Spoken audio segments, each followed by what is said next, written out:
Hello అండి, welcome to my channel. ఈరోజు Sunday special mutton curry చేస్తున్నాను.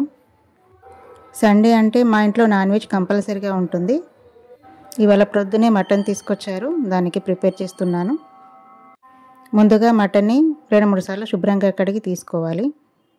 ఇందులో సరిపడ కారం, తగినంత ఉప్పు, ఒక 2 టేబుల్ స్పూన్ల అల్లం వెల్లుల్లి పేస్ట్, ఇది కేజీ వరకు ఉంటుందండి. ఒక 2 టేబుల్ స్పూన్ల అల్లం వెల్లుల్లి పేస్ట్, కాస్త పసుపు, 2 టేబుల్ స్పూన్ల ఆయిల్ కూడా వేసుకోవాలి. కొంచెం పుదీనా, సన్నగా తరిగిన పచ్చిమిర్చి, వీటన్నిటిని వేసుకొని ముక్కలకి బాగా పట్టించాలి. ఇలా ముందుగానే కలిపెట్టుకుంటే ఉప్పు కారం అనేది ముక్కలకి చక్కగా పట్టుకుంటుంది. అలాగే మన మటన్ ముక్క కూడా మెత్తగా ఉడుకుతుంది. ఇది ఒక హాఫ్ అన్ అవర్ పాటు మూత పెట్టి పక్కన పెట్టుకుందాం. వీలైతే ఫ్రిడ్జ్లో పెట్టుకోండి. ఇప్పుడు దీనికోసం మసాలాని ప్రిపేర్ చేసుకుందాం. 7-8 లవంగాలు, 4 ఇలాచీ, దాల్చిన చెక్క, ఒక 4 టేబుల్ స్పూన్ల ధనియాలు, ఆనియన్, వెల్లుల్లి, కొంచెం కొబ్బరి అన్నీ వేసుకొని మిక్సీ పట్టుకొని మెత్తటి పేస్ట్లా చేసి పెట్టుకోవాలి.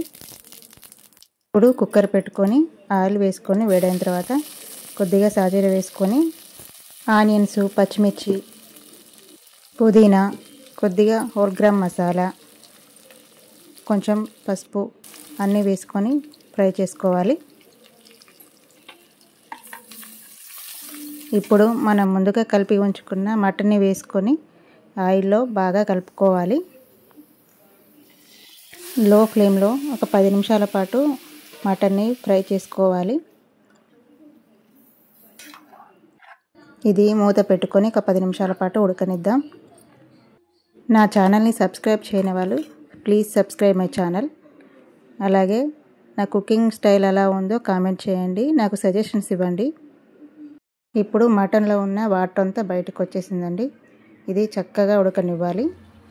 మనం ముందుగా ప్రిపేర్ చేసి పెట్టుకున్న మసాలాని వేసుకొని కలుపుకోవాలి. ఇది మరో 10 నిమిషాల పాటు మూత పెట్టుకొని లో ఫ్లేమ్లో ఉడకనివ్వాలి. మనం మటన్ని వాటర్ వేయకుండానే ఆయిల్లోనే దాదాపు 50% ఉడికే వరకు ఇలానే ఫ్రై చేసుకోవాలి.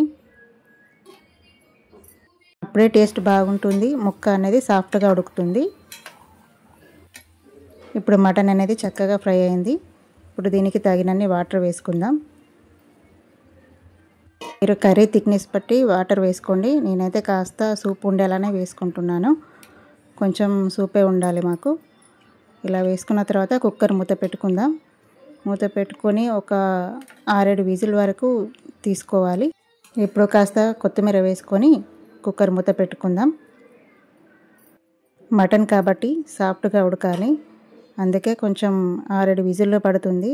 కొన్ని కుక్కర్లకైతే 3 విజిల్కే ఉడికిపోతుంది, కానీ మాకు ఒక 5-6 వరకు పడుతుంది.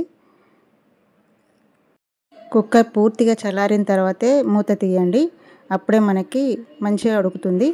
ఇప్పుడు చూడండి, మంచి కలర్ వచ్చింది. మన మటన్ అనేది రెడీ అయిపోయింది. దీన్ని పూరీలో కానీ చపాతీకి కానీ మంచి బగారా రైస్ వేసుకొని తింటే సూపర్గా ఉంటుంది. నేను బగారా రైస్ చేశాను దీని కాంబినేషన్లో. మీరు ఏం చేసుకొని తింటారో నాకు కామెంట్ చేయండి. ఓకేనండి, థ్యాంక్ యూ ఫర్ వాచింగ్.